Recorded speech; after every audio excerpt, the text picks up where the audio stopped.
Most of us. That's good. That's fun.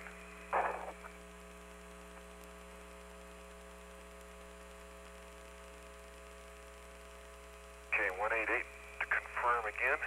Roger.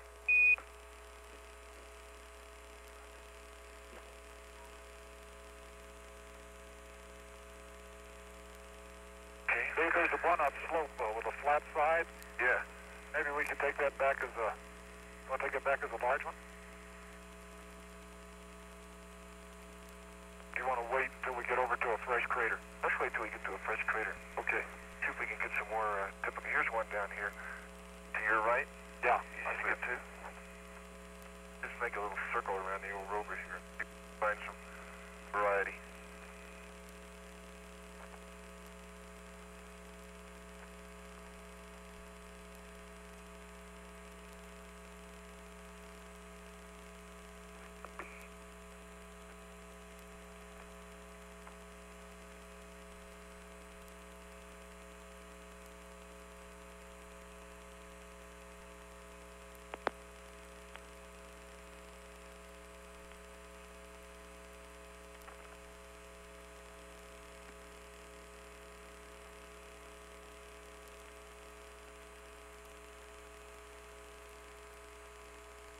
Got it? Yeah. Okay. Here, Dave is asking Jim if he is taking the down sun before photo for sample 15298. Okay, this is a really large subangular fragment, which is about 20% buried. Sure we'll get that in the bag. Sample 15298 is a fractured soil breccia collected approximately 10 meters south and upslope from the rover. It has a slightly higher apparent albedo than the surrounding soil and was 1/4 to 1/3 buried before collection. Penetrating fractures can be seen on both the east and west sides of the rock parallel to its long axis.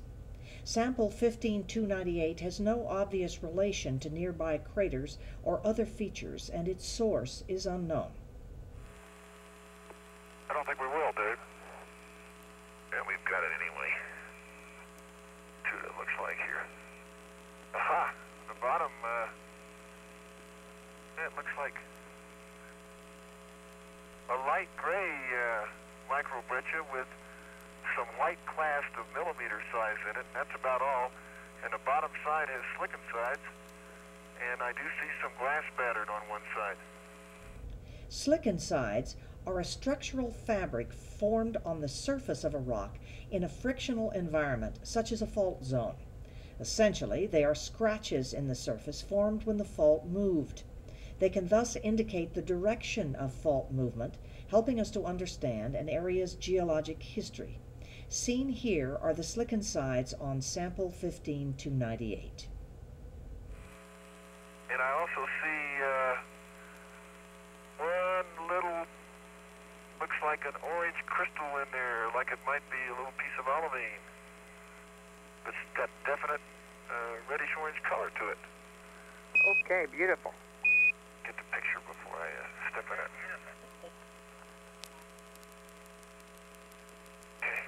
The surrounding surface is coarsely granular, and 10 to 15% is covered by centimeter-sized clods that are uniformly distributed around the area.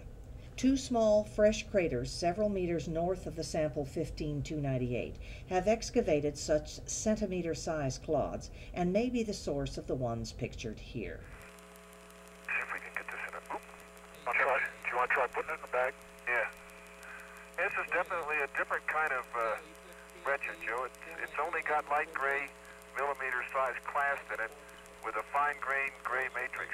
And the clast are about, I'd say 10% of the total frag. So it's somewhat different. Here, I can hold it with both hands if you can stick it in. Let me hold the bag.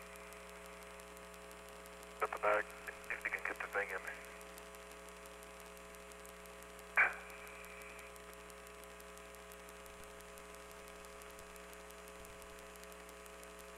Watch my helmet with your... Okay, I don't make it, Dave. I don't think so either. I got it. Let go, let go.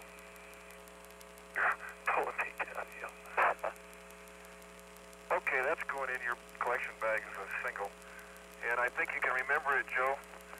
Sorry about the bag. Just fell. I let it go. It's got slicking sides on it. Roger, Dave.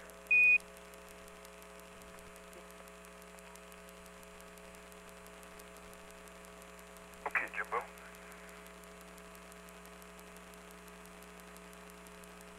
Just keep going around the old rover here and see if we can find another interesting looking one.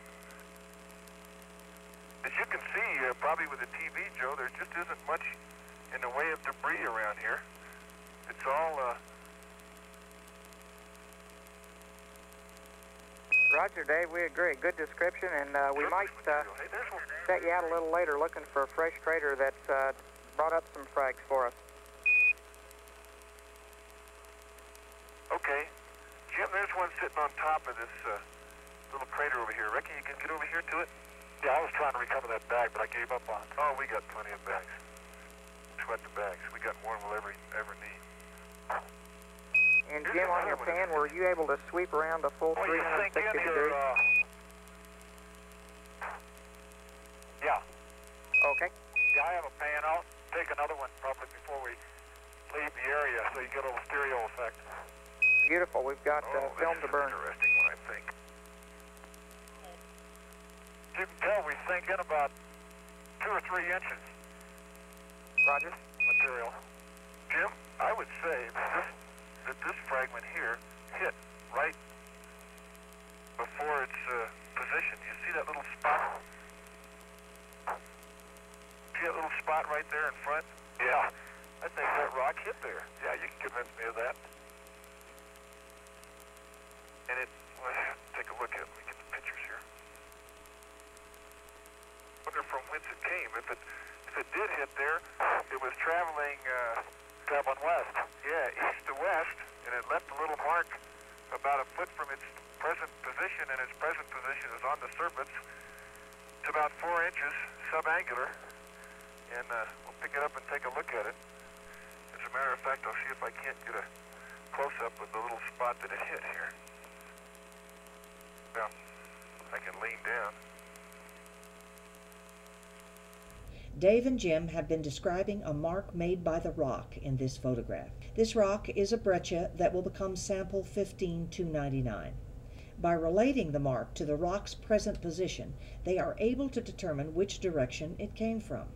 Stereo photographs of the inferred impact site show a subtle depression as well as an anomalously bright spot, either of which may be the mark the astronauts are referring to.